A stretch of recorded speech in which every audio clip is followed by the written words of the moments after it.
setiap kejahatan sebenarnya itu menciptakan apa yang disebut dengan biaya sosial. Kita bicara perizinan. Ada orang kalau perizinan dengan cara yang biasa tidak dapat izin. Lalu kemudian orang mencoba untuk melakukan bribery, menyuap gitu ya. Begitu menyuap lalu izinnya ini bisa muncul nih. Padahal sebenarnya ketentuannya nggak bisa. Harusnya awalnya nggak bisa, tapi jadi bisa. Ini kan kemudian memunculkan ada hak ya. Karena dia sudah mendapatkan tadi izin tadi kan berarti mendapatkan hak. Haknya ini dieksekusi. Pertanyaannya adalah dengan aktivitas ekonomi. Aktivitas ekonominya ini jadi legal atau tidak? What would happen? Apa yang terjadi kalau kemudian ada orang melakukan bribery, lalu dia mendapatkan konsesi untuk membuka suaka marga satwa itu? Monggo saja, mau dibuat tambang kek, mau dibuat perkebunan kek, mau dibuat hotel kek, boleh-boleh aja. Tapi kan pertanyaannya adalah fungsi ekologinya ini bagaimana? Yang harusnya ini nggak boleh ditebang aja, satu pohon nggak boleh ditebang, ini kemudian dibabat habis.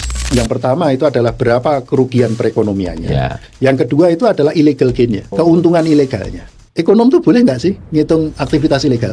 Sumbangan sektor prostitusi terhadap GDP kan nggak pernah ada, Mas. Atau sumbangan sektor narkoba terhadap GDP nggak ada. Kenapa? Karena ekonom dilarang memasukkan aktivitas ilegal itu ke dalam aktivitas ekonomi yang akan dihitung sebagai GDP kan? Kan gitu kan? Sistem mereka insentif untuk menaati hukum itu jauh lebih tinggi daripada insentif untuk melanggar hukum gitu. Kalau kita mau jujur ya, itu biaya korupsi itu, dampak korupsi itu bisa dinikmati bahkan oleh anak cucu kita yang belum lahir sekalipun. Atau yang kalau karena kita melakukan korupsi itu membebani mereka di masa yang akan datang. Bayinya belum lahir itu sudah kita bebani. Apalagi dari duit utang APBN. Lalu pertanyaan saya adalah orang tua jenis apa kita itu? Ya kan kita.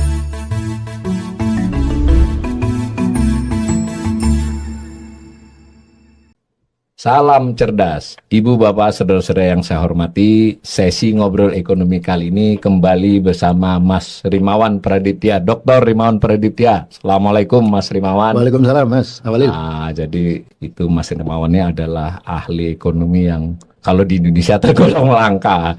Kalau Anda cari ahli makroekonomi, ahli fiskal, kayak saya suka menyebut ahli fiskal ya, itu banyak lah saingannya. Kalau Mas Rimawan ini nggak banyak saingannya, karena beliau salah satu yang sangat menguasai, saya kenal baik tentang ilmu ekonomi tentang kejahatan ya tadi. Dan lebih fokus lagi, setahu saya beliau ini suka diundang di KPK, baik itu sebagai narasumber, sebagai yang membantu membuat pelese atau pelatihan, dan juga saksi. Setahu saya sering jadi saksi juga ya, saksi ahli ya kadang di kejaksaan, di kejaksaan agung. Karena itu, kita coba gali ilmu dari beliau untuk keperluan kali ini biar kita lebih terbuka pikiran untuk memahami lebih secara khusus adalah tema korupsi. Coba kita lihat, ini saya ambil lagi dari beberapa slide beliau ya, saya lepas-lepas saja. Ini cara beliau melihat bahwa aktivitas ekonomi itu, ya kalau secara ilmu ekonomi nggak ada soal baik atau buruk. Mau buat senjata atau nanam beras kan sama saja kan. Lalu melakukan kejahatan sebagai tindakan ekonomi juga nggak salah, kalau bukan nggak salah ya. Ilmu ekonomi tidak menilainya. Menurut beliau begitu. Jadi dan secara teoritis menciptakan biaya marginal dan manfaat marginal. Nanti kita jelaskan dan seterusnya. Jadi nanti mengapa lalu sesuatu itu diusulkan untuk menjadi kegiatan ilegal oleh ilmu ekonomi, nanti kita lihat beliau menjelaskan. Next, ini dari ini beliau bahwa perspektif ekonomika terapan terhadap kejahatan, ada soal dampak kejahatan, lalu ada tindak kejahatan berdampak negatif terhadap masyarakat dan perekonomian. Di situ ada korban, penegak hukum, dan macam itu ilustrasinya. Tapi prinsipnya nanti kita mau tahu sebetulnya, karena kejahatan ini kadang perlu dalam pembicaraan netizen kan. Misalnya KDRT, dia itu kan dipukuli suaminya, atau tadi ada orang dirampok di jalanan kan sampai meninggal, kan sampai situ saja. Tapi kan dalam perspektif ilmu ekonomi ini kan apa? Next, nanti biar Mas Rimawan jelaskan ke kita. Nah, ini ada istilah beliau ini istilah. Biasa kalau di ekonomi itu kata multiplier itu untuk macam-macam keperluan kan. Saya tadi waktu baca juga bingung, karena saya tuh multiplier efek itu kalau di dalam kepala saya itu PDB, jumlah uang beredar. Ternyata beliau bisa tingkat kejahatan. Nanti kita pengen tahu, jadi bagus ini. Tapi ini juga bahwa ternyata data itu penting. Semua ilmu memerlukan data. Nanti ada, saya minta tahu dari beliau data baik dari survei ataupun data primer itu apa data sekunder kita lihat next. Nah, lalu ya ini satu topik juga yang saya nanti kita minta dijelaskan nanti kita satu-satu itu adalah biaya sosial kejahatan next.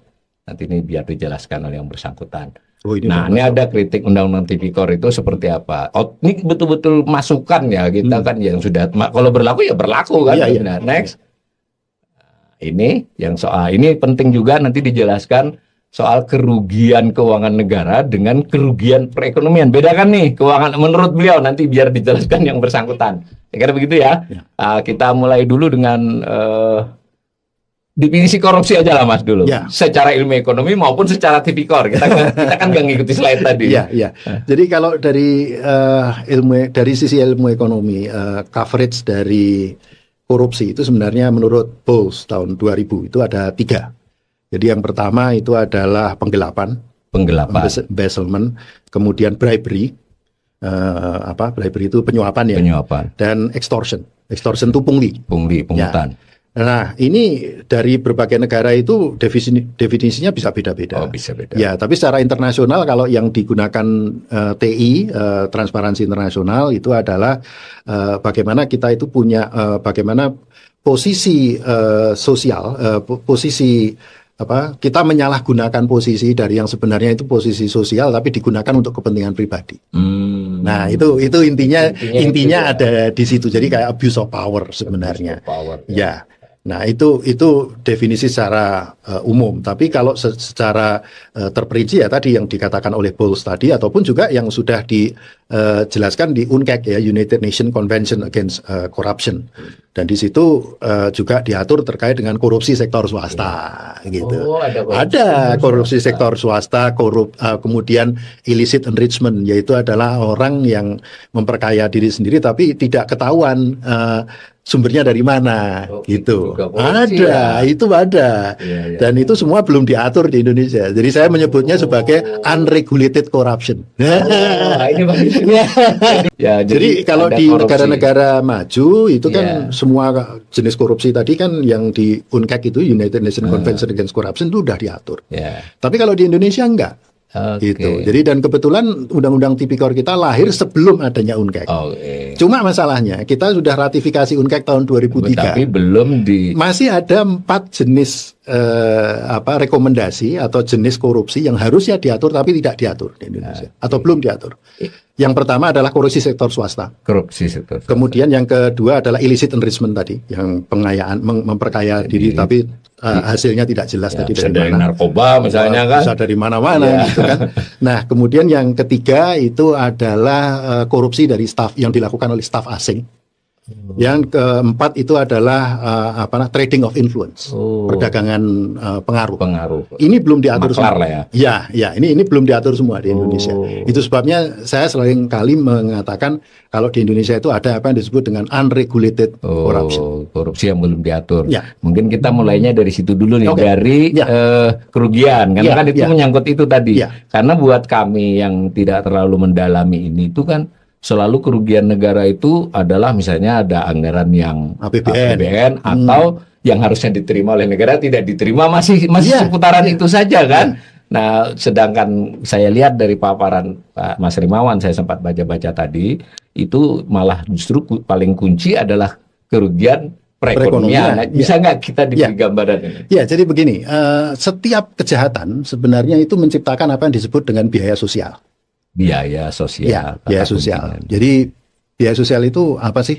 Jadi biaya sosial itu adalah berapa sih sebenarnya biaya yang ditanggung oleh society, oleh negara akibat adanya suatu kejahatan, gitu. Dan setiap jenis kejahatan, cilakanya itu selalu menciptakan dampak sosial. Ada biaya sosialnya. Ada biaya.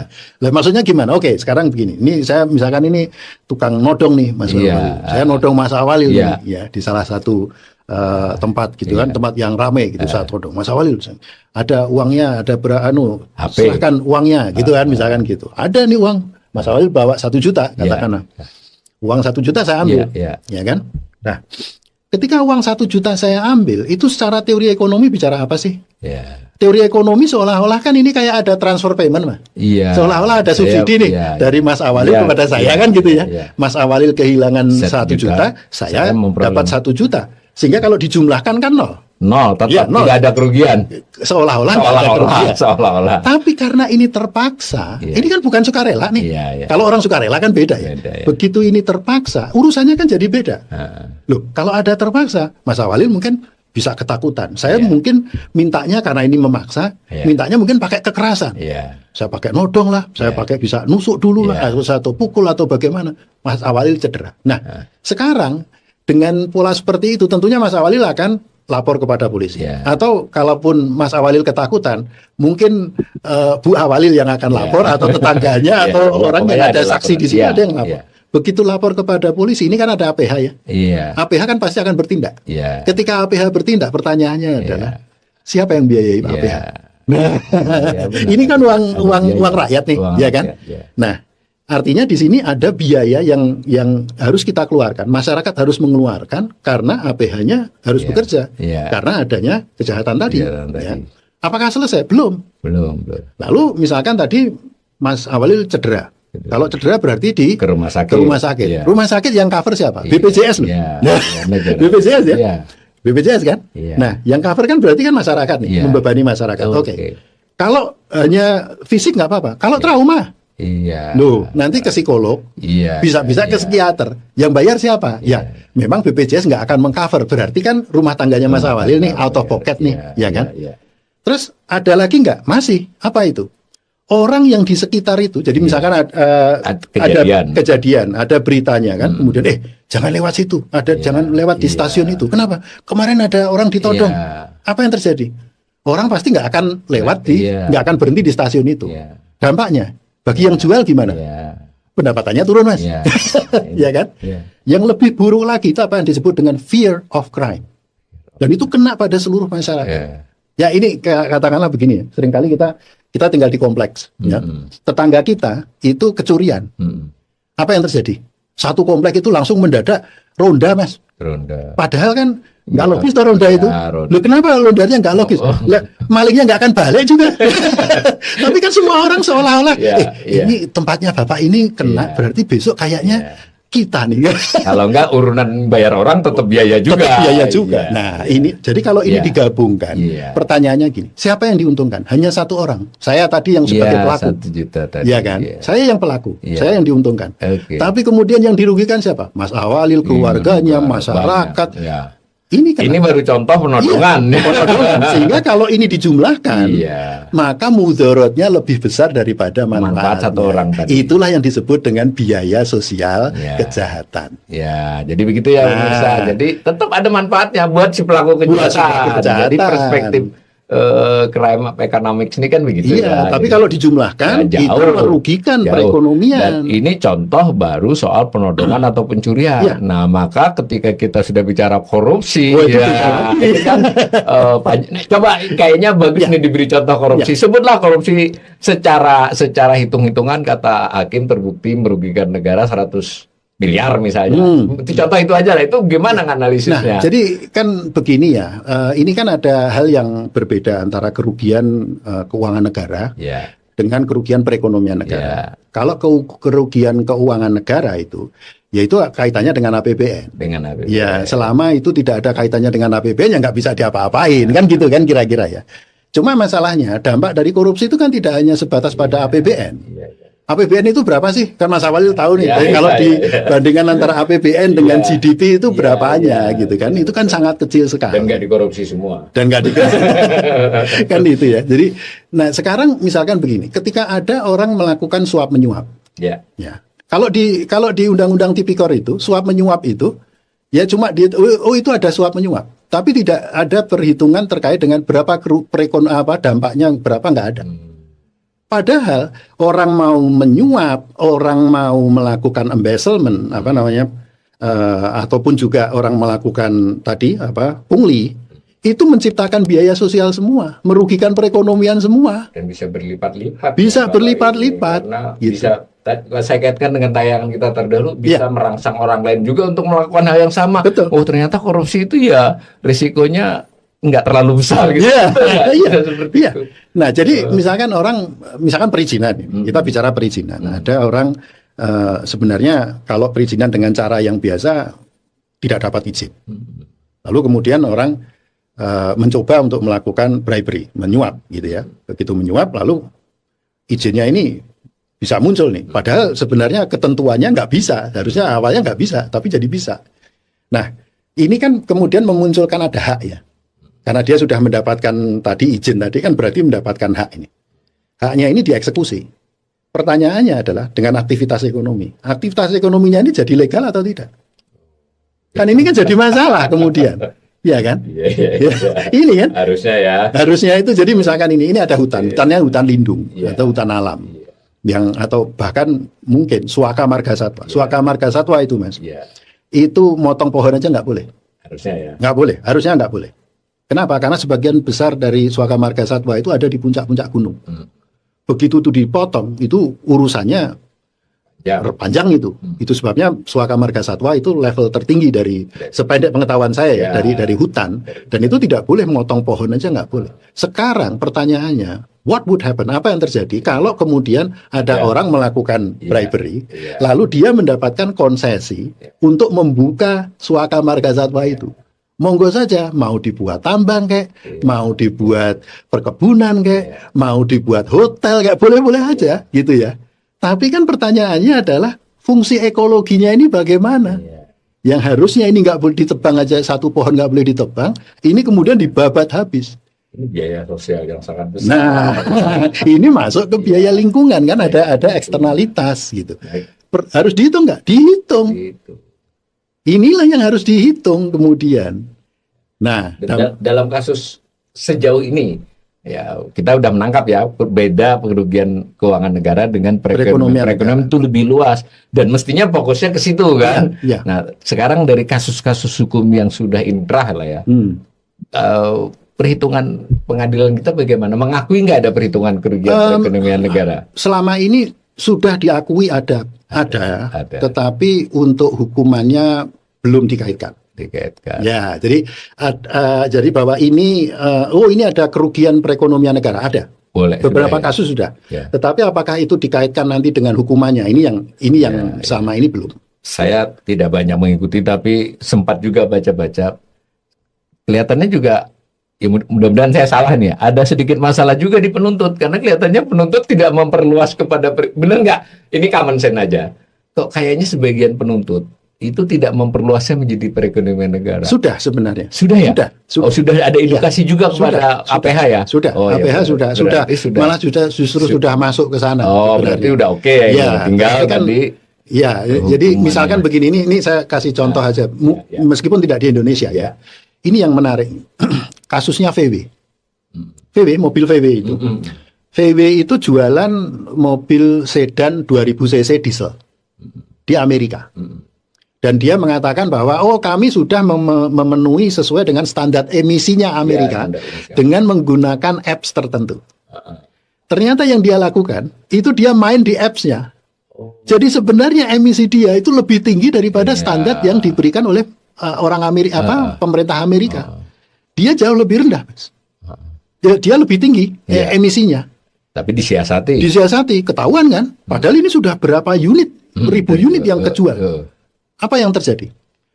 VW diharuskan membayar 14,7 miliar dolar. Ngeri ya, bangkrut dong. Nah, sekarang perinciannya apa? 10 miliar dolar itu digunakan untuk mengkompensasi orang yang sudah terlanjur beli. Itu bisa leasing, itu bisa orang beli putus dan lain sebagainya, harus dikompensasi. Jadi orang sudah beli disuruh kembaliin lagi Mas itu. Ini masalah nih. Kemudian ada 4,7 billion dollar. Itu yang digunakan untuk memperbaiki sistem. 2,7 dari 4,7 tadi ada 2,7 miliar dolar itu digunakan untuk memperbaiki lingkungan hidup di Amerika. Gara-gara NOx, gara-gara pencemaran yang disebabkan oleh dia. Lalu yang 2 miliar lagi digunakan untuk agar VW membangun sistem untuk itu apa namanya zero emission itu. Iya. Ini kalau kayak gitu tuh jadi teringat novel John Grisham saya. Seperti itu. Nah, dan itu ada lagi yang menarik, ada hukuman lagi itu adalah dari lembaga yang untuk memproteksi konsumen di Amerika, bahwa hal seperti itu yang disebut dengan greenwashing itu tidak akan terjadi lagi. Sampai ada kayak begitu. Iya, harus diberi efek jerah. Ada efek jerah-jerahnya. Dan itu kalau 14,7 itu kalau nggak salah sekitar 220 triliun. Iya. Sebesar itu. Nah, tapi pertanyaan saya kan tadi, nggak apa-apa nih Mas Ridwan, boleh nggak jawab? Ya, kasus di Indonesia tuh kok saya terus terang aja nangkapnya kok tuntutannya, apalah kalau hukuman tadi sudah dijelasin. Ya. Kok tuntutannya pun saya dengar jarang tuh mengungkap kerugian perekonomian negara. Sebenarnya sudah mulai ya. Sudah mulai sejak 2020 ya. Itu sudah. Ini berarti ini pemirsa yang jurnalis ya, ini kayaknya harus lebih di garis bawah itu supaya kita tercerahkan kan. Ini boleh nggak saya menafsirkan ya perhitungan kayak gitu itu terkait dengan tadi perbincangan kita kemarin itu bahwa ya ini untuk menimbulkan efek jerah lalu membuat orang kalau mau korupsi itu kan ya dia berhitung rasional kan. Kalau ketahuan tidak hanya berarti ini kan kalau cuma orang mengembalikan saja korupsinya kan ya nggak benar dong. Nggak benar. Dampaknya jauh lebih tinggi daripada itu. Nah sebenarnya yang kita coba bawa itu kan awareness ya. Kita raising itu awareness, yaitu adalah kesadaran bahwa ini loh, apa sih sebenarnya biaya sosial korupsi itu? Itu adalah dampak dari korupsi. Nah itu yang paling penting ya. Dampak korupsi terhadap perekonomian itu seberapa besar. Gitu. Nah ini yang harus difahami. Karena selama ini seolah-olah kita hanya melihatnya dari kerugian keuangan negara. Kerugian keuangan negara itu nggak ada apa-apanya dibandingkan perekonomian. Yang terkait biasanya saya cukup mengamati tadi misalnya ada penyalahgunaan pemberian izin impor, kuota dia dapat itu kan sekian gitu. Sebutlah nilainya 1 triliun jatuhnya ya. Itu masalahnya kan besar tuh. Dia menghilangkan, ini boleh nggak saya nambahin? Dia menghilangkan hak orang lain yang bisa bersaing untuk mendapatkan itu. Yang kedua biasanya kalau orang memperoleh seperti itu pasti ada biaya yang dia keluarkan untuk mendapatkan itu. Sehingga dia nanti dari impornya dia menjualnya juga tidak hanya mendapatkan margin pasar karena dia kan ada biaya dan seterusnya. Biasanya apakah bisa ditangkap begini soal kerugian perekonomian itu? Benar. Jadi itu ada 2 hal yang perlu diperhitungkan, yaitu adalah yang pertama itu adalah berapa kerugian perekonomiannya. Yang kedua itu adalah illegal gain-nya. Keuntungan ilegalnya. Keuntungan ilegalnya. Karena kan ini tadi kan sebenarnya aktivitas-aktivitas ini kan aktivitas ilegal. Iya kan? Iya. Nah pertanyaan saya itu kan jadi simpel sebenarnya. Ekonom tuh boleh nggak sih ngitung aktivitas ilegal? Iya. Kalau kita lihat di GDP itu ya, hitungan GDP itu kan nggak boleh. Ada hitungan misalkan kita melihat sumbangan sektor prostitusi terhadap GDP kan nggak pernah ada mas. Atau sumbangan sektor narkoba terhadap GDP nggak ada. Kenapa? Karena ekonom dilarang memasukkan aktivitas ilegal itu ke dalam aktivitas ekonomi yang akan dihitung sebagai GDP kan, kan gitu kan? Jadi ada potensi under value nih GDP gitu. Bahkan GDP Amerika mungkin under value kan? Kalau kita mungkin masih inilah ya. Nah ini loh, ini yang perlu dipahami ya. Jadi kadang seringkali orang melihat kita itu dianggap ekonom gitu ya. Oh, kalau ekonom kan berarti kan kita sesuai dengan pasar aja nih. Berarti kalau di sini ada aktivitas kan berarti ada yang diuntungkan. Berarti untungannya yang diuntungkan ini berapa? Nah, yang harus ditanyakan dulu yang itu adalah berapa? Bukan begitu. Ini yang dilakukan ini legal atau ilegal dulu? Itu dulu ya. Kita sudah ada negara, Mas. Iya. Maaf, kita sudah ada pemerintah. Iya kan? Karena sudah ada pemerintah itu menetapkan ini kegiatan legal, ini ilegal, ini legal, ini ilegal. Itu sebabnya kalau kita masuk di dalam perhitungan GDP kita, yang di-list di situ sektor-sektornya, sektor legal semua. Legal semua. Iya. Jangan kemudian orang mengatakan, loh ini meskipun ilegal tapi kan ada yang diuntungkan. Nggak bisa. Iya nggak bisa. Ini harus diatasi dengan cara lain. Jadi ini Mas Rimawan ini membawa kita kepada pemahaman tentang korupsi itu lebih luas dan lebih dalam ya, supaya kita tidak mudah permisif. Bukan yang koruptor aja loh ya, karena ini menyangkut seperti kata sampean, orang untuk melakukan sesuatu tidak melakukan sesuatu kan ada soal insentif. Nah, ada insentif. Dengan kita memahami korupsi secara lebih utuh, lebih luas ini, kita sekurang-kurangnya kita yang tidak korupsi ini juga ya kebenciannya terhadap korupsi ya kan, bukan kepada orangnya ini kan, itu memang karena boleh dong katanya korupsi inilah, mau dia sistem ekonominya semi sosialis, semi apa itu kelihatannya semuanya penyakit yang paling harus segera diberantas nih korupsi, bener nggak Mas? Kira-kira kayak begitu. Ya memang itu korupsi memang musuh bersama ya, musuh sebenarnya bersama. Ya kendala masalah di semua negara. Gitu. Jadi yang membedakan antara negara maju dengan negara yang berkembang itu adalah tingkat korupsinya di negara maju biasanya sedikit. Di kita itu enggak. Gitu. Nah, mengapa kok mereka bisa korupsinya bisa sedikit? Karena sistem kelembagaannya tadi sudah bagus. Kembali ke situ lagi. Jadi ada insentif. Jadi di sistem mereka insentif untuk menaati hukum itu jauh lebih tinggi daripada insentif untuk melanggar hukum. Gitu. Begitu ya. Jadi dan tadi Mas Rimawan juga sudah memulai ketika dia berdiskusi dengan kawan-kawannya yang ahli hukum. Beliau memberikan kalau perspektif ekonomi begini. Sebenarnya kita masyarakat yang tidak ahli pun berhak. Ini semakin banyak yang peduli dengan topik korupsi ini, untuk benar-benar membuat opini bahwa korupsi itu tidak boleh, jahat, dan tidak sekedar jahat ya kan, merugikan banyak orang dan bisa lintas generasi kan. Kerugiannya menjadi lintas generasi. Dan itu bahkan sebenarnya kalau kita mau jujur ya, itu biaya korupsi itu, dampak korupsi itu bisa dinikmati bahkan oleh anak cucu kita yang belum lahir sekalipun. Harusnya kalau tidak dikorupsi belum lahir tuh, ya kan? Atau yang kalau karena kita melakukan korupsi itu membebani mereka di masa yang akan datang. Bayangin begitu. Itu orang bayinya belum lahir tuh sudah kita bebani. Apalagi dari duit utang APBN. Lalu pertanyaan saya adalah orang tua jenis apa kita itu? Ya kan gitu. Bagus ini ya. Ternyata biar beliau ekonom tetap masih mengingatkan kita dengan himbauan moral. Jadi perspektif itu kita tetap rasional melihat persoalan ini, tetapi di saat yang bersamaan tentu kita juga harus menyiapkan anak-anak kita dengan mental baik, moral yang baik, tetapi rasional. Nah, itu akan menjamin masa depan yang insya Allah lebih cerah bagi negeri ini. Korupsi, jangan korupsi. Tapi kita kebangetan ya korupsi ini mulai ya.